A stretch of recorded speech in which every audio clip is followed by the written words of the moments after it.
Bismillahirrahmanirrahim. Assalamualaikum warahmatullahi wabarakatuh.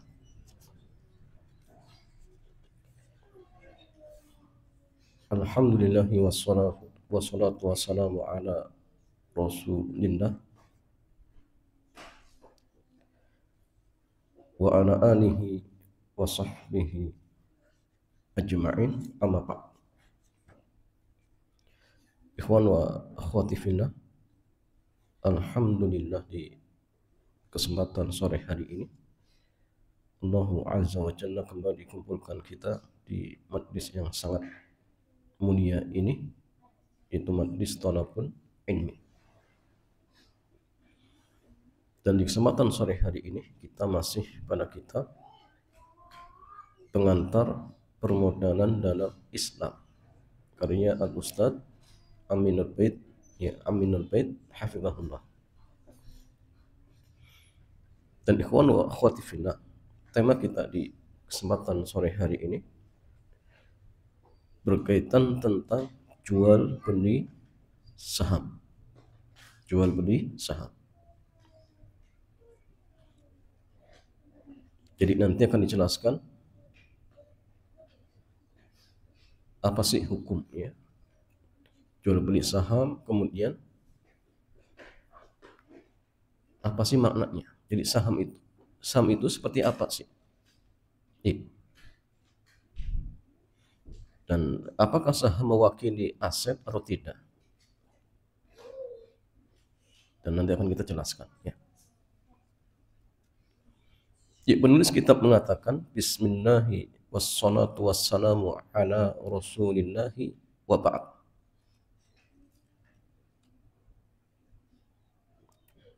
Saham secara bahasa dari kata sahmun, ya, yang artinya jatah atau bagian. Tapi ini ya, secara bahasa, ya. Saham antum berapa sih? Bagian milik antum berapa maksudnya? Melemparkan sebatang kayu untuk undian, bahasa Arabnya sahama, yusahim, musahamatan. Ya, maka ada istilah undian, ya.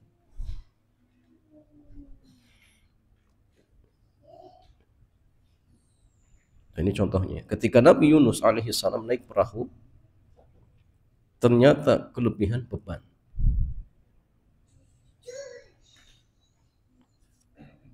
Sehingga mereka memutuskan agar salah satu penumpang diturunkan. Kemudian mereka melakukan undian untuk menentukan siapa yang harus diturunkan. Ini juga sesuai dengan kaidah idza tazahama adadul mafasidi yuqaddamul adna minal mafasidi. Jadi ketika perbenturan dua mafsadat, maka ambil mafsadat yang paling ringan. Atau kaidah ahdu akhafud dararain. Jadi mengambil mudarat yang paling ringan. Karena kalau tidak diturunkan salah satunya, semua celaka. Tapi memang ya harus dilakukan. Dan di situ ada mudarat, ya, menghilangkan satu nyawa dengan mudarat menghilangkan semua nyawa.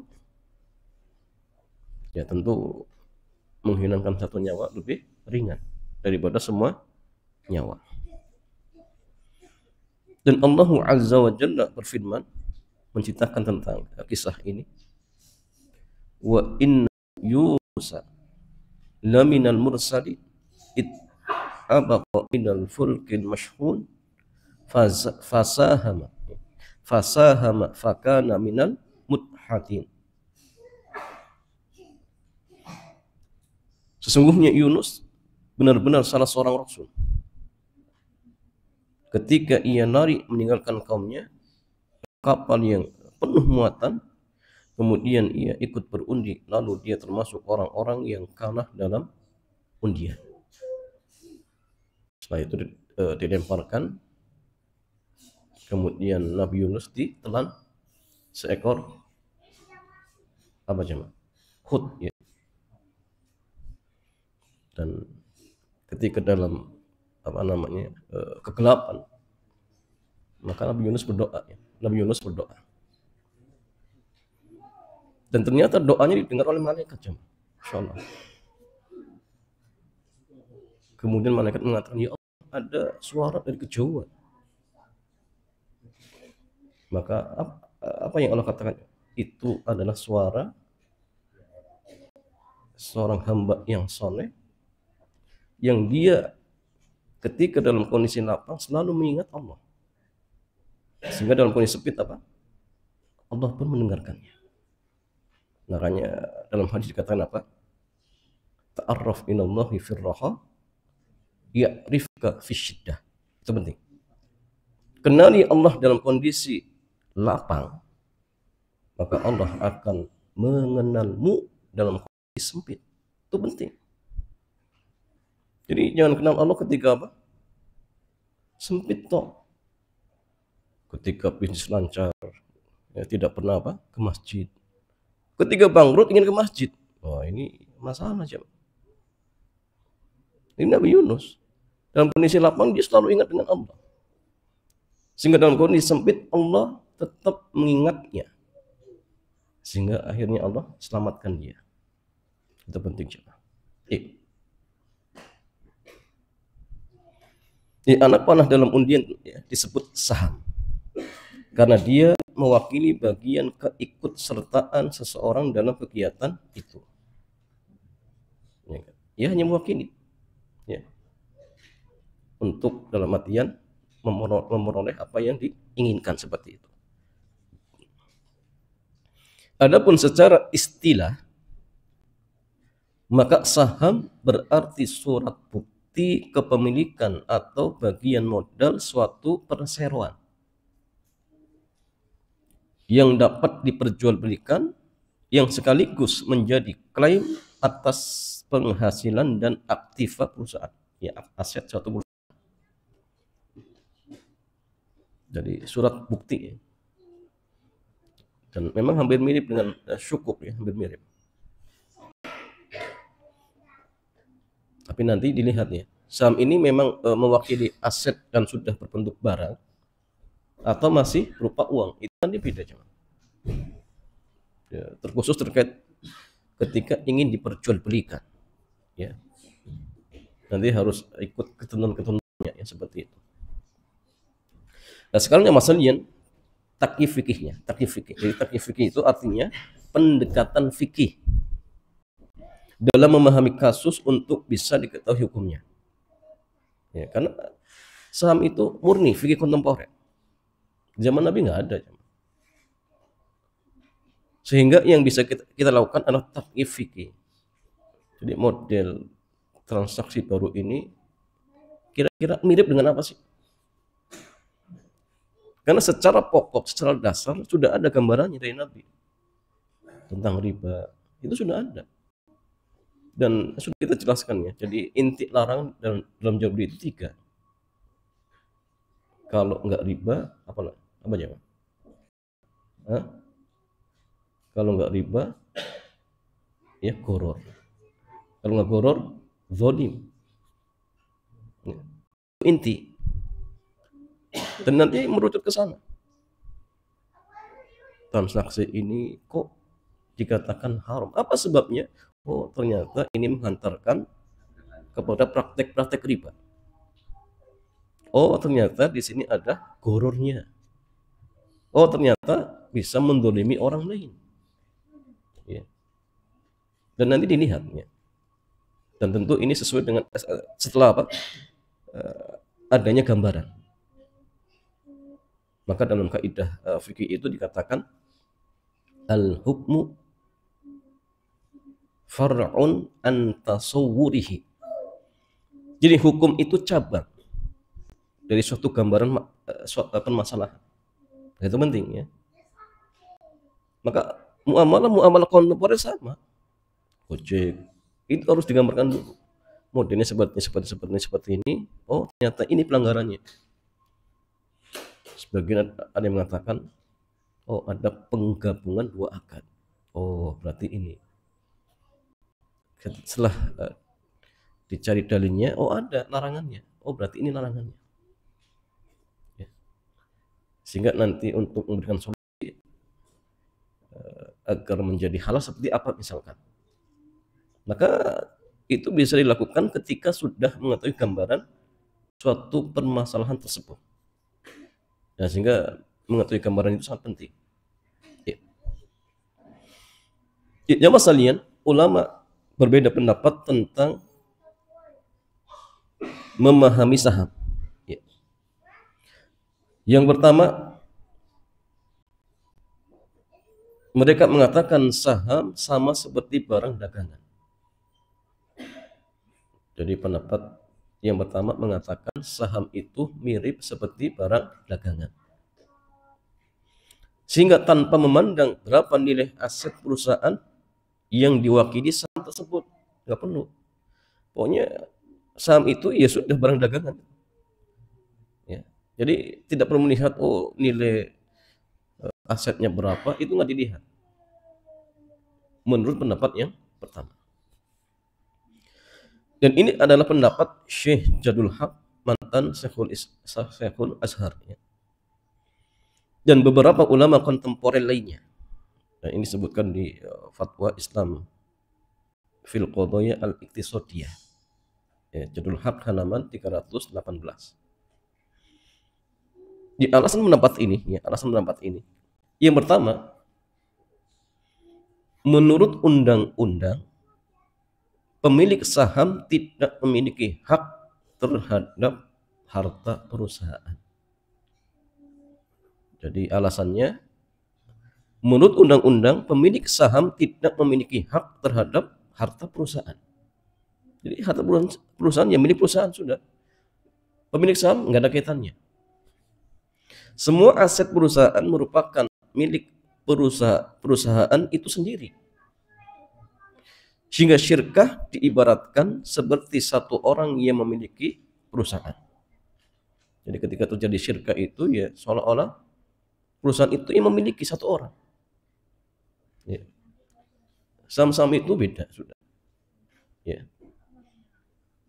Hanya saja aturan ini sifatnya terbatas, tidak mengikat semua saham sedunia. Sehingga yang benar tidak bisa dijadikan batasan untuk semua saham. Yang kedua, bahwa saham di masyarakat itu seperti harta yang bisa diperdagangkan. Bahkan di sana ada pasarnya. Ya, dalam perdagangan saham, ya, bisa untung, bisa rugi. Harga saham mengikuti indeks harga pasar. Meskipun alasan ini tidak mempengaruhi status saham sebagai surat bukti yang mewakili kepemilikan aset. Sebagaimana yang diutarakan oleh pendapat yang pertama tadi. Ya. Jadi pendapat yang pertama mengatakan saham itu persis seperti barang dagangan dan tidak mewakili aset. Tidak mewakili aset. Aset itu tersendiri. Pendapat yang kedua, saham adalah bukti yang mewakili kepemilikan terhadap aset perusahaan. Jadi artinya kalau kita punya saham 1 juta, berarti aset kita di perusahaan 1 juta. Kalau misalkan sudah berbentuk barang, berarti kita punya barang di perusahaan tersebut senilai 1 juta. Ini hanya sekedar bukti saja. Ini menurut pendapat yang kedua. Dan ini jamaah sekalian pendapat mayoritas ulama kontemporer. Ya, jumhur ulama kontemporer. Mereka beralasan syirkah menurut fikih dibangun pada 2 prinsip. Yang pertama, pengelola mengatur hartanya sendiri yang menjadi sahamnya dalam syirkah. Yang kedua, prinsip wakalah, di mana pengelola menjadi wakil atas harta orang lain yang memiliki saham dalam syirkah. Konsekuensi dari gabungan ini, yang pertama, pengelola syirkah tidak harus selalu minta izin kepada rekan-rekan lainnya yang memiliki saham dalam syirkah. Ya, karena mereka sudah saling mewakilkan. Jadi kalau ingin misalkan transaksi, ya sudah, itu sudah secara otomatis, ya, nggak perlu kemudian izin dulu, enggak, karena sudah mempercayakan. Yang kedua, pemilik saham dalam syirkah adalah pemilik aset yang ada dalam syirkah. Jadi pemilik saham itu ya yang memiliki aset di perusahaan itu, tergantung besar kecilnya saham tersebut. Kemudian, dan tidak dikenal dalam fikih bahwa syirkah diibaratkan satu orang yang memiliki semua aset syirkah. Ya, dalam fikih itu syirkah tidak diibaratkan ya satu orang yang punya, enggak. Kalau syirkah berarti ya semua punya. Ada 3 orang berarti yang punya 3 orang. Sebagaimana yang diutarakan pendapat yang pertama. Ya, karena pendapat yang pertama mengatakan syirkah itu ya seolah-olah satu orang yang memiliki aset semuanya. Jadi diibaratkan ya perusahaan yang punya. Ya. Itu pendapat yang pertama. Kalau pendapat yang kedua tidak. Kalau di situ ada 3 orang ya berarti yang punya aset di situ ya 3 orang, seperti itu. Ya jamaah sekalian, takyif fikih ya saham syirkah menurut jumhur ulama inilah yang lebih sesuai dengan keterangan para ulama fikih. Ya. Kita lihat beberapa keterangan para ulama. Ya. Pertama dari Al-Imam Al-Mawardi. Beliau mengatakan akdu syirkati yajri alaihi fi tasarrufi kulli wahidin minhuma fi haqqi syarikihi ya hukmul wakalah.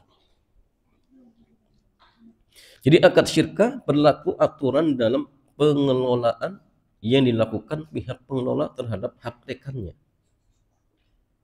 mengikuti asas wakalah. Ya. Jadi ya kalau satu rekan dia menggunakan harta temannya, statusnya jadi wakil, atau sebaliknya seperti itu. Yang kedua, keterangan Al-Imam An-Nawawi. Beliau mengatakan wa tasurrufus syari ka tasurrufil wakil. Pengelolaan yang dilakukan pihak pengelola syirkah itu seperti menjadi wakil bagi pihak lain, ya, pemilik saham syirkah. Jadi istilahnya transaksi yang dilakukan oleh rekan bisnis itu sama seperti dia wakil, seperti itu.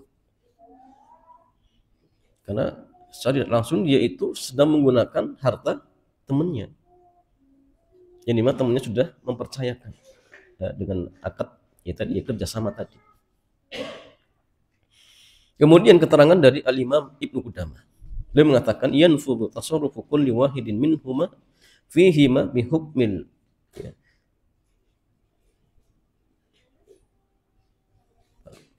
maliki ya fi nasibihi wal wakalati fi nasibi syarikihi. Pengelolaan terhadap harta syirkah yang dilakukan oleh masing-masing statusnya seperti pemilik untuk saham pribadinya dan seperti wakil untuk saham rekannya. Ya. Dengan pertimbangan ini, pendapat yang lebih kuat adalah pendapat yang kedua. Sehingga konsekuensi dari pendapat ini bahwa saham hanya boleh diperjualbelikan dengan harga yang berbeda dengan ya, nilai yang tertera jika dia sudah diwujudkan menjadi aset perusahaan. Jelas tidak jam? Jadi gini, pendapat yang kedua mengatakan saham itu mewakili aset. Ya. Dan aset itu cuma sekalian bisa sudah berwujud barang atau masih berwujud uang. Masih berwujud uang. Sehingga saham itu boleh dijual lebih harganya dari harga belinya misalkan, jika sudah berupa barang. Contoh misalkan ada seorang dia punya saham senilai misalkan 100 juta di perusahaan kayu, dan perusahaan ini sudah bergerak cukup lama, sehingga orang yang punya saham 100 juta ini ternyata uang itu sudah dibelanjakan kayu.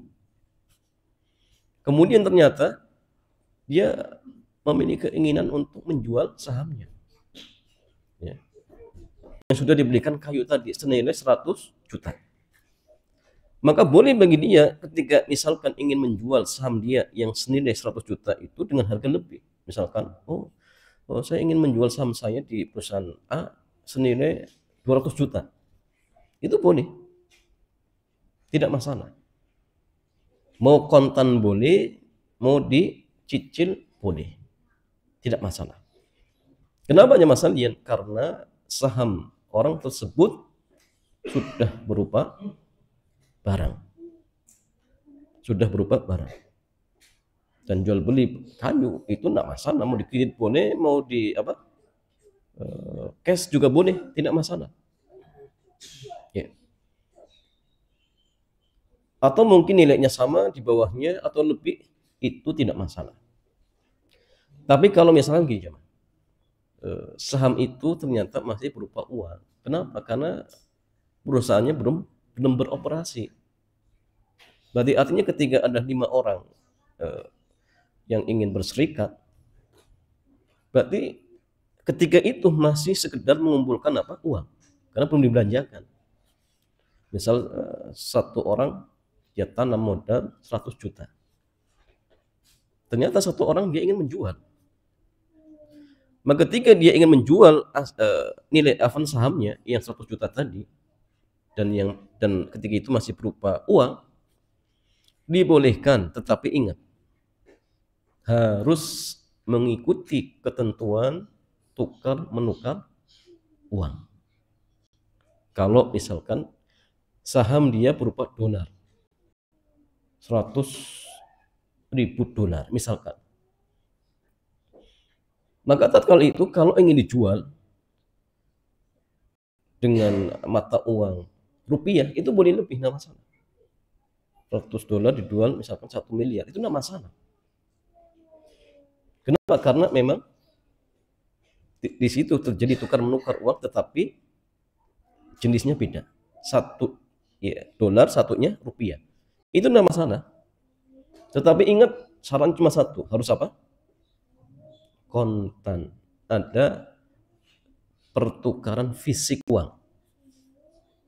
Jadi serahkan dolarnya, ambil rupiahnya. Jadi tidak boleh kemudian dia melihat indeks lagi turun, naik jual. Nah, itu nggak boleh, berarti tidak ada serah terima fisik. Dan nanti kalau seperti ini yang terjadi ya jual beli uang, tidak kontan, sehingga jatuhnya riba nasi'ah. Riba nasi'ah. Kalau dalam artian asetnya tadi dolar dijual ke rupiah. Tapi kalau misalkan asetnya masih berupa rupiah, syaratnya 2. Kalau misalkan aset dia senilai 100 juta rupiah, maka ketika ingin dijual harus senilai 100 juta rupiah. Tidak boleh lebih. Plus harus kontan. Datangi orangnya, kemudian kasihkan uang rupiahnya, kemudian ambil rupiahnya. Ya. Itu syaratnya. Kalau memang masih berupa uang seperti itu. Ya, kemudian masalahnya, wa khatifillah. Sekarang kita masuk zakat saham. Zakat saham telah dibahas dalam pertemuan Majma' Al-Fiqh Al-Islami di daurah yang keempat dan menghasilkan keputusan nomor 28 yang menegaskan, pertama, wajibnya zakat saham bagi pemiliknya. Dan pengelola syirkah bisa mengeluarkan zakatnya mewakili pemilik saham.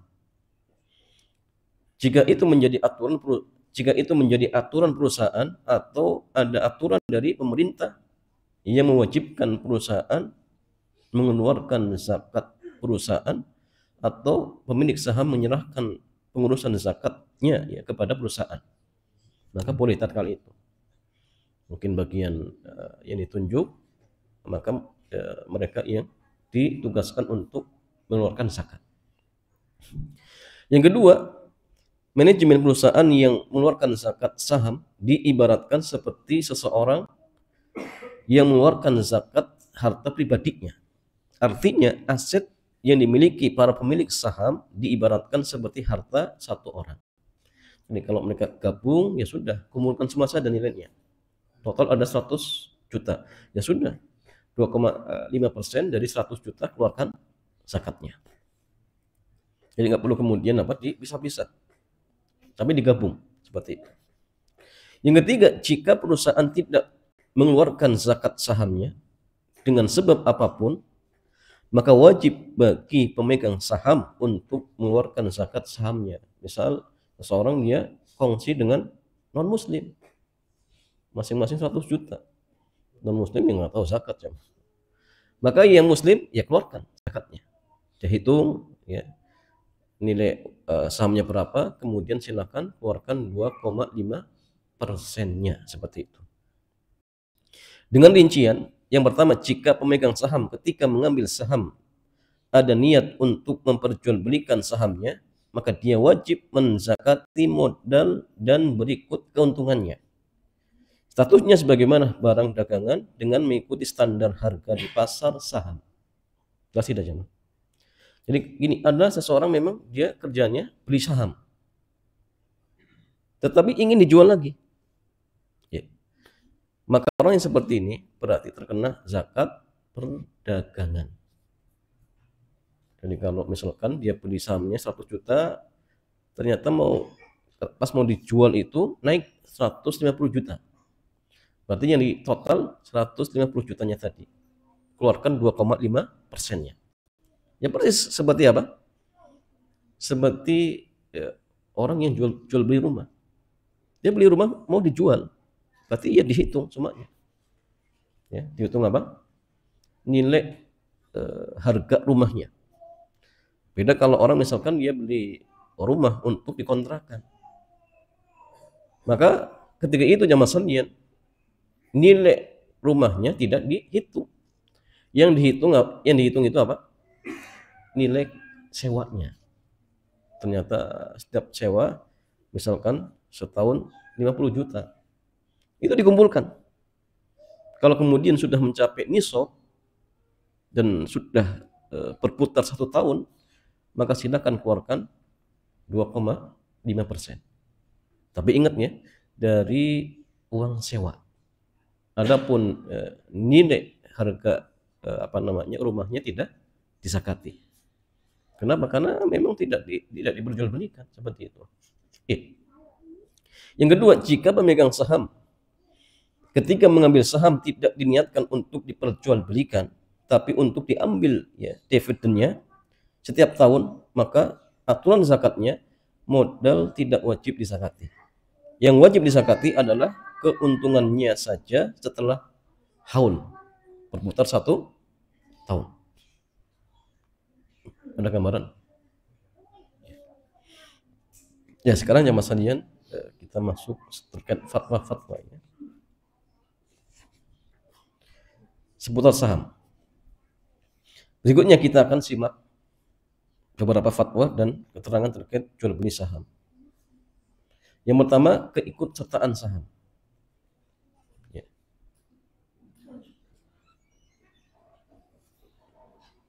Ini diambil dari fatwa Al-Majma' Al-Fiqhi Al-Islami ya. Saya singkat ya Mas Alian. Anggota rapat Al-Majma' Al-Fiqhi Al-Islami di bawah Rabithah Alam Islamiyah atau Islami pada rapat yang ke-14 yang diadakan di kota Mekah Al-Mukarramah dimulai dari hari Sabtu tanggal 20 Sya'ban 1415 Hijriah yang bertepatan dengan tanggal 21 Januari tahun 1995 Masehi telah membahas permasalahan ini, yaitu jual beli saham perusahaan, dan kemudian menghasilkan keputusan sebagai berikut. Yang pertama, karena hukum dasar dalam perniagaan adalah halal dan mubah, maka mendirikan suatu perusahaan publik yang bertujuan dan bergerak dalam hal yang mubah adalah dibolehkan menurut syariat. Dan ini hukum asal muamalah. Ya, al aslu fin muamalati an ibahatu. Jadi hukum asal di dalam muamalah itu diperbolehkan sampai datang dalil yang mengharamkan. Jadi kalau tidak ada dalil yang melarang, ya boleh. Tapi ingat ya, kaidah ini maksudnya memang kita benar tahu tidak ada dalil melarang. Beda kalau misalkan gini, kita belum tahu, kemudian berhujah, oh berarti boleh. Enggak. Contoh misalkan gini, orang ditanya, Pak, transaksi GoPay itu boleh tidak? Dia kan belum tahu larangannya. Oh berarti boleh. Alasannya apa? Oh saya nggak tahu larangannya. Bukan seperti itu. Berarti maksudnya gini, dia tahu memang tidak ada dalil yang melarang. Berarti tidak tahunya dia berdasarkan ilmu. Bukan tidak tahunya dia dibangun di atas kejahilan, bukan. Jadi sepanjang ilmu yang dia ketahui setelah melihat atau membaca dalil-dalil, maka di situ tidak ada dalil melarang. Berarti hukum asalnya diperbolehkan seperti itu. Yang kedua, tidak diperselisihkan akan keharaman ikut serta menanam saham pada perusahaan-perusahaan yang tujuan utamanya diharamkan. Misalnya bergerak dalam transaksi riba, atau memproduksi barang-barang haram, atau memperdagangkannya. Nggak boleh. Perusahaannya bergerak dalam bidang jual beli khamar. Ya nggak boleh. Ya.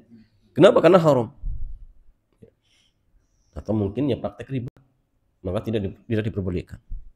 Yang ketiga, tidak dibolehkan bagi seorang muslim untuk membeli saham perusahaan atau badan usaha yang pada sebagian usahanya menjalankan praktek riba, sedangkan ia pembeli mengetahui akan hal itu, maka tidak dibolehkan.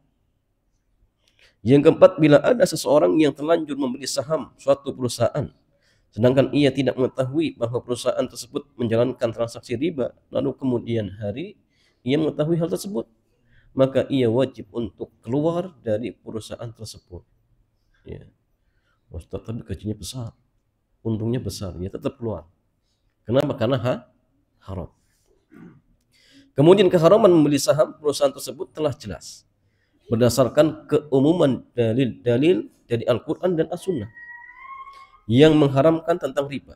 Hal ini dikarenakan membeli saham perusahaan yang menjalankan transaksi riba sedangkan pembelinya telah mengetahui akan hal itu, berarti pembeli telah ikut andil dalam transaksi riba. Karena saham merupakan bagian dari modal perusahaan, sehingga seluruh harta yang dipiutangkan oleh perusahaan dengan mewajibkan bunga, atau yang harta dihutangkan oleh perusahaan dengan keuntungan membayar bunga, maka pemilik saham telah memiliki bagian dan andil darinya. Dan dia kena hadis Nabi, la'ana Rasulullah sallallahu alaihi wasallam akila riba wa mukilahu wa katibahu wa syahidaihi. Ya. Hum sawa. Ya. Itu semua dilaknat. Ya. Nasabahnya yang tukang nyetor, ya, kena laknat. Pencatatnya, sekretarisnya, kena semua. Saksinya juga sama. Hal ini disebabkan orang-orang yang menghutangkan atau menerima piutang dengan ketentuan membayar bunga sebenarnya adalah perwakilan dari pemilik saham dan mewakilkan seseorang untuk melakukan pekerjaan yang diharamkan adalah hukumnya tidak dibolehkan atau haram. Semoga selawat dan salam berlimpah senantiasa dikaruniakan kepada Nabi Muhammad, keluarga dan sahabatnya. Dan segala puji hanya milik Allah, Tuhan semesta alam, kumpulan putusan al-fiqih al-islami. Ya. Yang kedua, perusahaan menginvestasikan uangnya di bank. Ya. Dan ini ada fatwa ya dari Daimah, ibda'u amwali hadhihi syarikat fil bunuk bi faidatin haram wal musahama fiha haram walau lam tuassis hadhihi syarikat dita'amuli biriba atau asas di annal i'tibar bil waqi la bitaksis. Perusahaan yang menabungkan uangnya di bank dengan bunga hukumnya haram. Dan menanamkan saham di perusahaan-perusahaan ini juga haram. Meskipun ketika perusahaan dibentuk bukan untuk menjalankan transaksi riba. Karena yang menjadi acuan adalah realita di lapangan dan bukan latar belakang pendirian. Karena al-ibratu bil haqaiqi wan ma'ani. Yang menjadi tolak ukur itu hakikat dan makna. La bin al-fadhi wal mabani, bukan lafaz ataupun bangunan kata. Jadi hakikatnya seperti apa? Itu yang menjadi tolak ukur. Prakteknya ternyata tadi membantu praktek-praktek ribawi, ya haram. Ya. Dan ternyata piutangnya berbunga, ya haram, dibolehkan. Yang ketiga, jual beli saham. Idza kanat al-ashum la tumathil nuqudan tamthilan kuliyan aw ghaliban wa innama tumathilu ardan aw sayyarat aw imarat wa nahwa dhalika wa hiya ma'lumatun lil ba'i wal mushtari jaza bai'uha wa shira'uha bi thamanin hal aw muajjan ala daf'atin aw dafa'at li umumi adillati jawazil bai'i wasyira'. Bila saham-saham tersebut tidak mewakili uang tunai baik secara keseluruhan atau kebanyakannya, akan tetapi mewakili aset berupa tanah atau kendaraan atau properti dan yang serupa, dan aset tersebut telah diketahui oleh masing-masing penjual dan pembeli, maka boleh untuk memperjualbelikannya, baik dengan pembayaran kontan atau dihutangkan, dengan sekali pembayaran atau dicicil dalam beberapa pembayaran. Hal ini berdasarkan pengumuman dari yang membolehkan jual beli. Ya.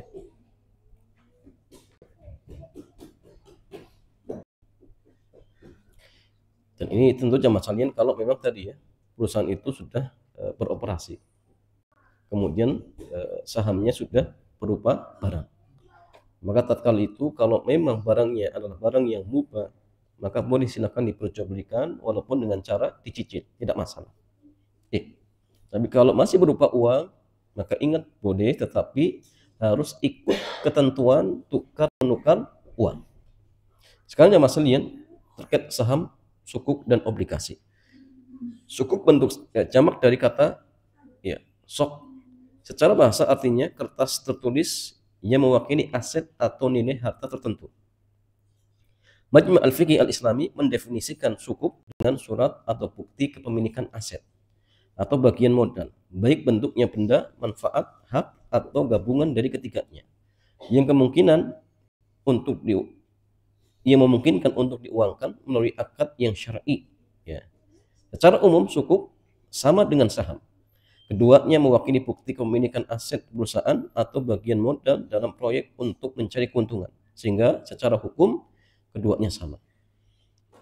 Berbeda dengan obligasi yang merupakan dokumen bermaterai yang menyatakan bahwa penerbitnya akan membayar kembali utang pokoknya pada waktu tertentu dan secara berkala akan membayar kupon atau bunga kepada pemilik obligasi.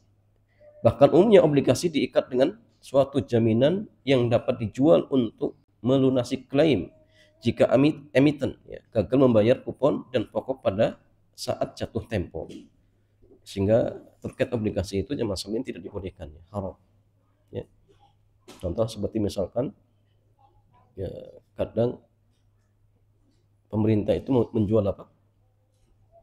Sebidang tanah. Ya. Misalkan di bandara. Tapi ada tadi ikatan, nanti dalam jangka 3 tahun pemerintah akan membeli kembali. Tetapi yang membeli surat berharga di obligasi tiap bulan atau tiap tahun dapat apa? Bagi hasil. Dapat bagi hasil. Ya. Maka ini sebenarnya hakikatnya apa? Ya, menghutangi uang atau istilahnya dia itu orang yang berpiutang. Kalau kemudian ternyata kok setiap bulan atau setiap tahun dapat bagi hasil, maka bagi hasil itu hakikatnya apa? Hakikatnya ya tambahan dari hutang. Kunu qardin jar manfaatan fa riba. Setiap utang piutang yang menarik manfaat jatuhnya apa? Riba. Jadi antara buktinya gini ya masalahnya. Tanah yang dijanjikan dalam artian dijual kepada konsumen ataupun pembeli oleh pemerintah, itu hakikatnya tidak boleh dijual. Jadi pada dasarnya obligasi itu ya memang benar dia meminjamkan uang, ya. Cuma ya tadi ya, dengan dalih, oh kamu punya aset di sini, kamu punya tanah di sini, tapi nggak ada buktinya. Tanahnya bagian mana pun nggak ada. Padahal kalau jual beli itu ya sudah sah untuk dimiliki, kemudian dijual lagi pun boleh, tapi ini nggak boleh. Jadi ketika terjadi tadi dalam artian seolah-olah terjadi jual beli, tetap pemerintah menggunakan tanah itu, sehingga akadnya seolah-olah dia nyewa, sehingga berhak untuk dapat bagi untung atau bagi uang sewa. Tapi masalahnya kenyataannya tidak seperti itu. Kenyataannya dalam hal ini pemilik obligasi yang sebenarnya hanya menghutangi uang. Sehingga kalau kemudian ternyata kok ada bagi untung, berarti bagi untung ini termasuk tambahan dari utang piutang. Jadi obligasi itu tidak boleh. Beda kalau sukuk itu masih dalam artian sama seperti saham. Bisa boleh, bisa tidak. Tergantung cara mainnya seperti apa, seperti itu. Iya, wallahu ta'ala a'lam bishawab.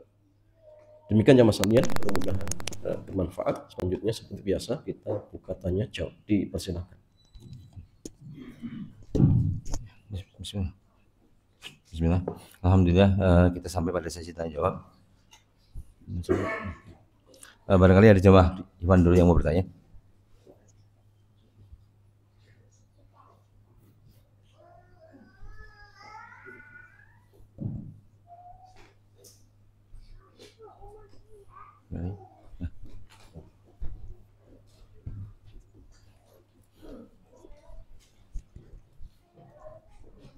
Ya. Baik, bismillahirrahmanirrahim. Assalamualaikum Ustaz. Terkait dengan saham atau sukuk tadi, misalkan suatu usaha itu kan modal yang dibutuhkan, kemudian istilahnya diubah menjadi berapa lembar saham gitu ya. Kemudian salah satu investor menjual berapa lembar saham atau sukuk tadi, apakah boleh harganya dinaikkan? Apakah itu sama, case-nya apakah sama dengan jual beli aset tadi? Itu yang pertama. Lalu yang kedua, misalkan kita berinvestasi di usaha yang bergerak di bidang minimarket gitu Ustaz. Nah, kita ketahui minimarketnya itu dia menjual barang-barang yang memang dilarang, misalkan rokok ataupun minuman keras. Nah, sebagai pemilik modal, apa kita diperbolehkan mengambil seluruh dividen yang didapatkan dari usaha itu, atau kita mengeluarkan, meminta data dulu ya ke pemilik perusahaan, kita meminta data berapa persen penjualan dari barang-barang yang memang barang-barang haram yang dijual. Kemudian kita sebagai pemilik modal tadi mengeluarkan keuntungan, berapa persen keuntungan dari penjualan barang-barang tadi. Apakah bisa seperti itu atau memang harus tidak boleh kita berinvestasi di usaha minimarket seperti itu? Mungkin itu aja Ustaz. Terima kasih.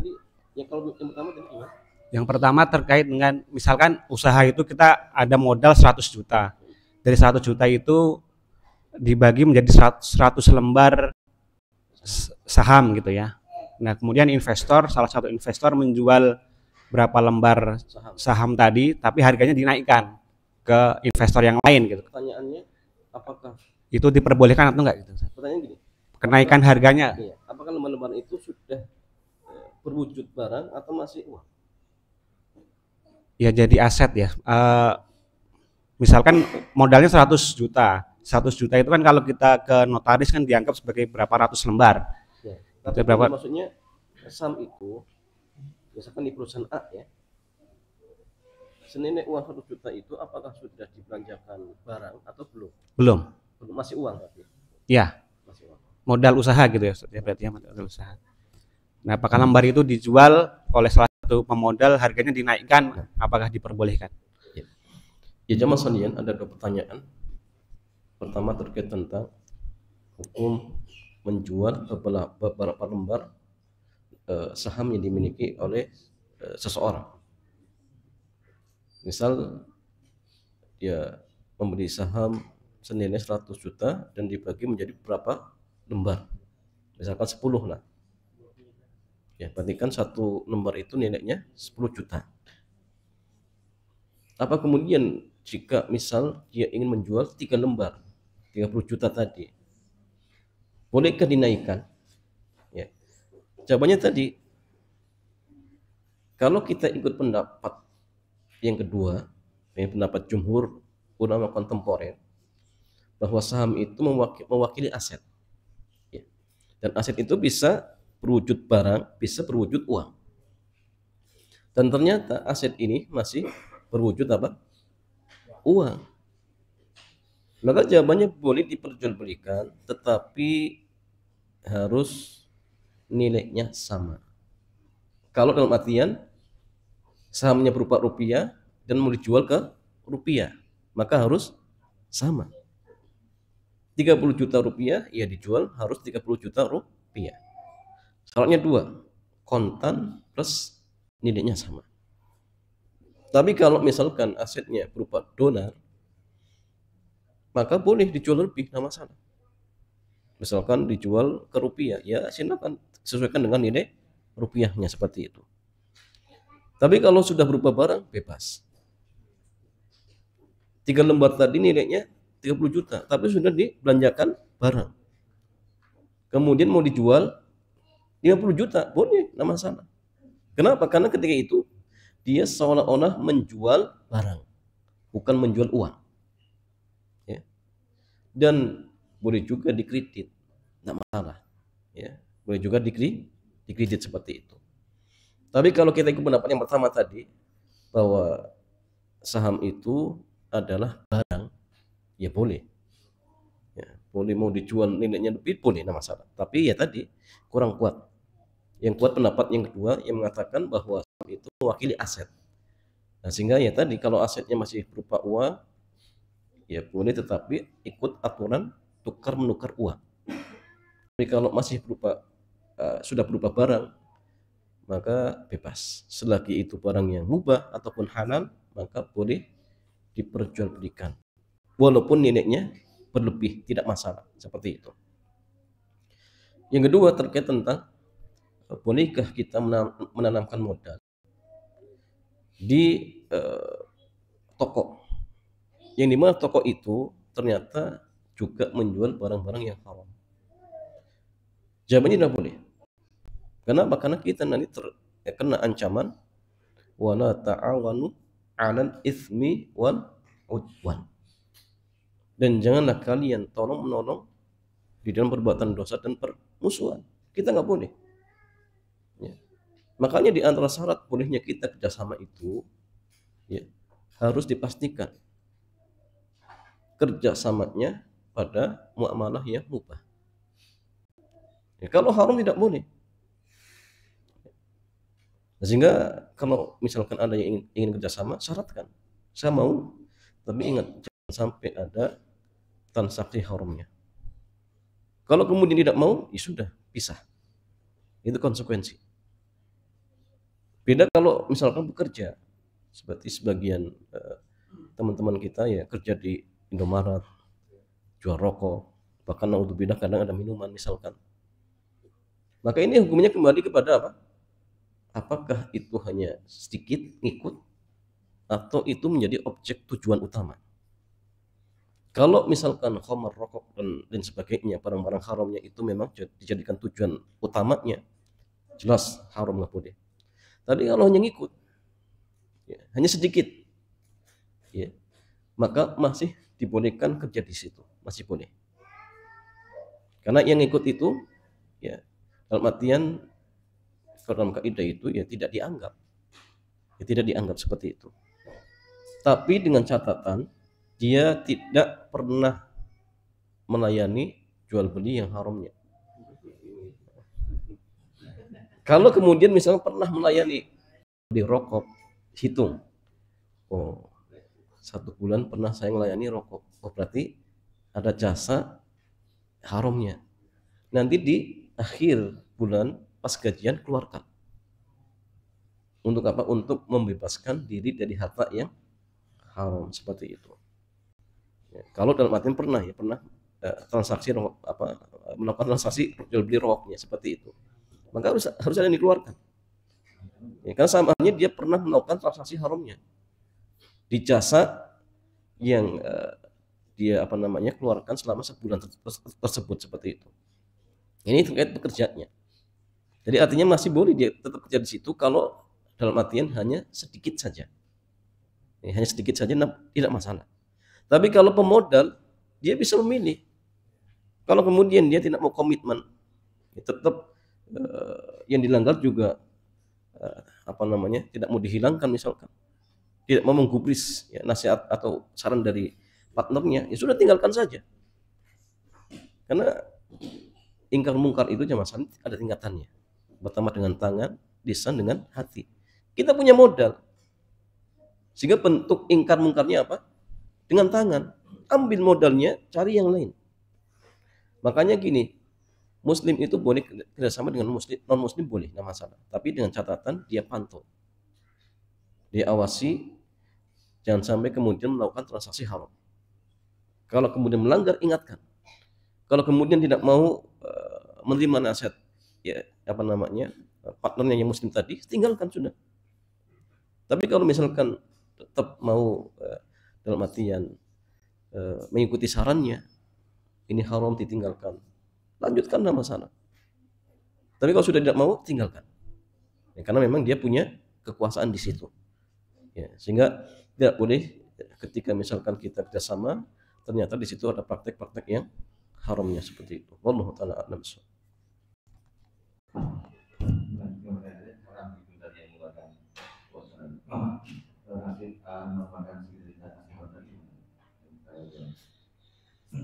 Ya, bagaimana cara mengeluarkan harta haram dari gaji selama sebulan yang dia pernah melakukan transaksi haramnya? Ya dihitung saja. Misalnya gini, satu hari itu 7 jam. Kemudian gajinya 100 ribu. Ya bagi 100 ribu dibagi 7 jam, berapa 1 jamnya? Ya. 1 jam itu nanti bagi lagi setiap detiknya. 1 jam taruhlah keluar nominal 10 ribu 1 jamnya, misalkan. 1 jam ada 60 menit. Berarti 10 ribu bagi 60 berapa? Nah, 160 perak ya. 1 menitnya. Maka perkirakan dia pas melayani orang beli rokok itu berapa menit? Kalau muncul berapa menit, sudah kalikan. Ya. Kalau bisa ditambah menitnya, itu lebih lama. Seperti itu. Kan nggak satu hari dia melayani murni 7 jam itu rokok, kan enggak juga. Paling kan hanya beberapa menit saja, seperti itu. Sehingga ya taksir dirinya, seperti makanya catat. Hari ini melayani rokok. Berapa menit tadi? Terus seperti itu jam. Tapi kalau dalam artian dia bisa cari kerjaan yang lain, itu murni halal, itu jauh lebih baik. Ya, jauh lebih baik dan jauh lebih barokah, seperti itu. Wallahu ta'ala a'lam bishawab.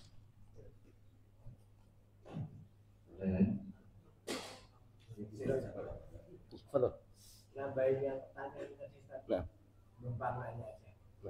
Kan kalau tadi rupiah sama rupiah nggak apa-apa, jual tadi saham. Tapi ketika kita bicara tadi mata uang asing bulan, kan itu currency itu ada nilai selisih tukar. Bahkan di pihak jasa money changer itu ada penawaran kalau beli saya sekian, apakah itu tidak imbang kemudian mulai tukar gimana sih? Kalau asetnya berupa rupiah senilai 30 ribu rupiah misalkan, atau 30 juta rupiah, maka dijual harus 30 juta rupiah, nggak boleh lebih, plus harus kontan. Tapi kalau asetnya dolar misalkan, ternyata 30 dolar ya. Kalau dirupiahkan 30 dolar itu ya 1 dolar misalkan 15 ribu kali 30 berapa? 450 ribu lah, taruh seperti itu. Ternyata dia mau jual 500 ribu. Boleh tidak? Boleh, nggak masalah. Nggak masalah. Karena dijual ke rupiah. Jelas? Bedanya dengan rupiah sama rupiah? Karena jenisnya sama. Oh, jenisnya sama. Jadi kalau jenisnya sama, syaratnya dua. Rupiah dengan rupiah, berarti syaratnya dua. Kontan dan nominalnya harus sama. Seperti jual beli ketika pas mau lebaran tuh. Harus sama. Tapi kalau jenisnya beda, $1 $1. Boleh lebih, nggak masalah. $1 dia nggak mungkin dibeli $1. Siapa yang mau? Nggak ada yang mau. Cuma dinaikannya tadi nggak apa-apa. Dinaikkan nggak masalah, tergantung kan gini. Setiap apa namanya money changer itu kadang beda-beda kan, nggak sama, beda-beda. Yang penting kita ridho. Syaratnya cuma satu, syaratnya harus kontan. Misalkan $1 ternyata di satu tempat ditukar dengan nilai 17.000, di tempat lain 15.000. Dia ridho, nggak masalah. Yang penting harus kontan seperti itu, dan tidak membodohi ya. Oh, ini mentang-mentang orang kampung nggak tahu harga, kemudian dinaikkan. Nah, ini nggak boleh, atau dimurahkan, itu nggak boleh. Tapi dia tahu, kemudian ridho, tidak masalah seperti itu. Allah Ta'ala alam. Pertanyaan berikut.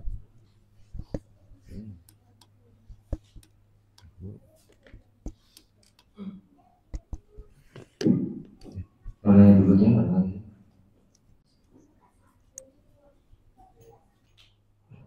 kalau kan saya tadi memastikan brosur di perpajakan tentang dua beli ada informasi baru tentang jasa dari syariah, mengapa syariah?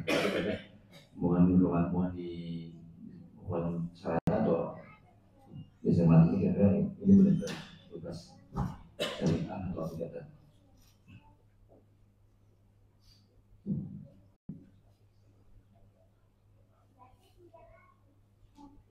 Di sini ada biaya atau unsur yang hidup harian, kemudian biaya administrasi, kemudian ada unsur nilainya yang ditentukan keluar presentasi,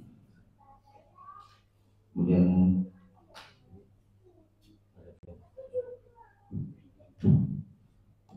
ada biaya ini gade emas atau beli emas? Gade emas, buktinya seperti apa? Dia beli emas atau gede emas ini? Belum jelas. Harus dibaca dulu jemaah. Tapi yang terjadi gini, sebagian itu kadang dia beli emas tapi dicicil. Dan emas itu gadekan.